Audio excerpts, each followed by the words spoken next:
Whoa! Oh my God! Oh my God!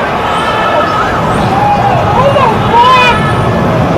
Oh my God! Now, there's only one reason I'm going to bother with 9/11. And out of all the years of me being on the internet and uploading, I've only made mention of 9/11 being an inside job, but never have I done an entire video about it. And there's only one reason I'm going to do it, and I'll get to that last. Also, I'm gonna try not to repeat too much of the same stuff that the inside job believers already know, but rather I want to look at the ones who can explain it. The ones who have scientific explanations as to how 2 airplanes could drop 3 buildings, even though only 2 buildings got hit by planes that made the 3rd building drop in the same way that the first 2 buildings dropped, even though the 3rd building didn't get hit by a plane. And like I said, I've never done a complete 9/11 video, but when I was listening to the infamous Von Helton, I said, you have got to be kidding me. You have got to be kidding me, because there's no way that that's true. Wrong. Turns out I was wrong. It happened just like Von said it did. Just like he said it did. But anyway, people who can explain it, like Neil deGrasse, who they'll send out to convince people that we didn't see what we saw and we didn't hear what we heard, and to convince us to forget what we know is the truth. People like him is what I want to look at. Now, let's look at the first guy that can explain it. So I am taking time out of my busy day to try to put to rest one of the more moronic things I have seen on the internet lately, and that's saying something. Through my Facebook feed, I saw yet again that old tired argument, that question. Jet fuel only burns at 1,500 degrees, and since steel melts at 2,700 degrees, 9/11 was a conspiracy. I am so sick and tired of this argument. Now, I am not going to make any claims to what did or did not happen. If it was conspiracy, I do not care. What I am upset about is the retarded metallurgical things that you guys are saying. I'm not arguing the facts. Jet fuel does in fact burn at 1,500 degrees. Steel will start melting, some carbon steels, at 2,300 degrees. But if you hold this up as a reason for conspiracy, you are an idiot. This is a piece of half-inch thick steel, A36 structural steel designed for structures. This is a 250-pound anvil. In the back of this anvil, and I'm going to lift this 250-pound anvil with this bar of steel. Do you see how the structural steel is supporting this anvil? Okay. Now, in my furnace, I have an identical piece of half-inch bar of steel, just like this. And it's going to be around 1,800 degrees, just 300 more than jet fuel, when it comes out. What? Okay, I have to stop it right there to hope that y'all caught that. There goes, it's going. Because he done something right there. I'm going to play it again, then talk about it. And it's going to be around 1,800 degrees, just 300 more than jet fuel, when it comes out. And I want you to see something very interesting. Going to the forge. It's very hot, but not melted. Obviously, it is not melted. I put this in the anvil. Now watch this. I'm going to take my pinky finger. My pinky finger, half-inch solid steel. Check it out. It's a freaking noodle. Your argument is invalid. Get over it. Find a job. Okay, the part that I hope y'all caught. If jet fuel burns at 1,500 degrees and steel melts at 2,700 degrees, and you want to prove that 1,500 degrees can weaken steel, then why did he heat it up to 1,800 degrees instead of 1,500 degrees? 1,800 degrees. Why make it 300 degrees hotter than jet fuel to demonstrate that it could weaken steel beams?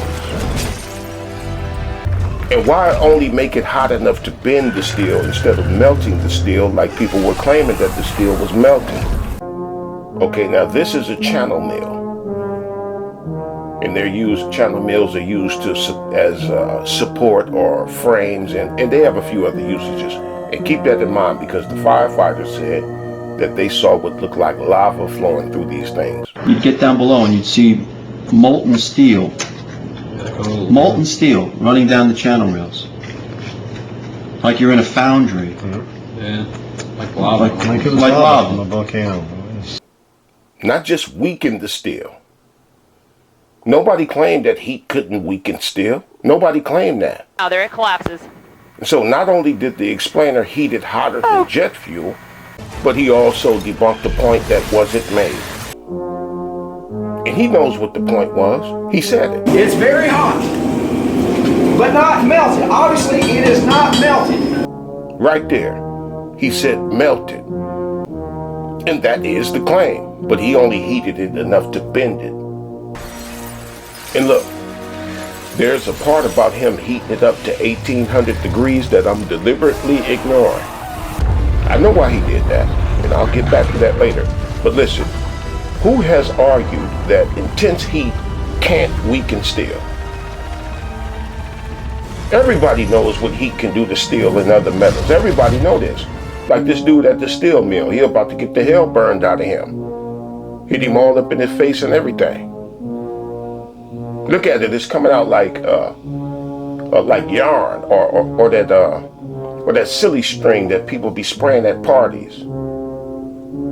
We know heat can do things to steel, we know that.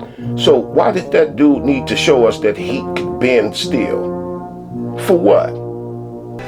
Now the live stream that got me talking about 9/11, and I don't need it proven to me that it was an inside job, but I thought I had heard it already as far as, proof that it was an inside job. I thought I had already heard everything. But when Von Helton said what he said, I said, hell no. Even his co-host, John, said, you kidding me? When he heard Von say that, he was like, nah. Because I bet John thought he had already heard it all too. And here's what Von said happened. Here's what he was talking about. Now, more on the latest building collapse in New York. You might have heard a few moments ago I was talking about the Salomon Brothers building collapsing. And indeed it has. Apparently that's only a few hundred yards away from where the World Trade Center towers were.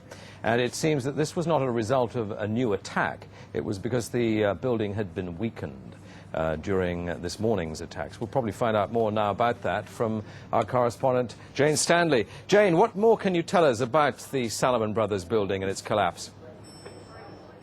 Well, only really what you already know. Details are very, very sketchy. There's almost a sense downtown in New York behind me, down by the World Trade Centers, of just an area completely closed off as the rescue workers try to do their job. But this isn't the first building that has suffered as a result. We know that part of the Marriott Hotel next to the World Trade Center also collapsed as a result of this huge amount of falling debris from 110 floors of the two twin towers of the World Trade Center. As you can see behind me, the Trade Center appears to be still burning. We see these huge clouds of smoke and ash, and we know that behind that there's an empty piece of what was a very familiar New York skyline, a symbol of the financial prosperity of this city, but completely disappeared now, and New York is still unable to take on board what has happened to them today. What's wrong with that, you might ask? She's just talking about the incident, you might say. What's wrong with that? Well, the problem is that the building 7, the third building that she said collapsed, is still behind her standing tall. They hadn't blown it up yet, but she's saying it's gone. It's right behind her. Collapsed. And here's the problem with people that can explain it. Like the person in the comment section who said, there's a delay. And we all know how these networks, these news reporters and everything, they have those delays. But the problem with the explainer's position is that she turns around and points to it while saying that it's not there. Pointing to it saying that it's not there because it collapsed already. That was no delay. Now back to the 1800 degrees guy.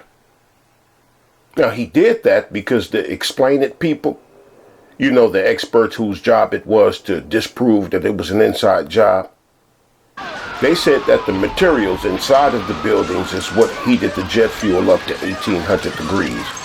300 more degrees hotter than jet fuel can actually burn. And I ignored it. Why? Well, because they said that Building 7 caught on fire too. But did Building 7 get heated up to 1800 degrees too by jet fuel and materials inside of the building from the Twin Towers? No. But it still fell in the exact same way as the two that did get hit with airplanes. Yeah. But that's why I would purposely ignore his heating that bar up to 1800 degrees. And who was there to check the temperature of the building to say it was 1800 degrees anyway? Nobody. And I wasn't looking to address all of the explain that's out there, like the aluminum combining with water and jet fuel is what the molten metal was. Under normal conditions, this incredibly flexible and versatile metal is entirely safe, but in extreme circumstances, aluminum can become incredibly volatile. Molten aluminum is safe until it comes into contact with one of the most common molecules on the planet, causing a highly explosive exothermic reaction. That abundant substance is water. When water comes into contact with molten aluminum, the water molecules recombine, producing aluminum oxide and hydrogen, releasing an explosive amount of energy. And how that fuel, aluminum, and water walked over to Building 7, heated it up to 1800 degrees, and dropped the building. I'm not going to bother with that. And that's all I really wanted to say. It's the people who can explain it. That's my issue these days. People who can explain it.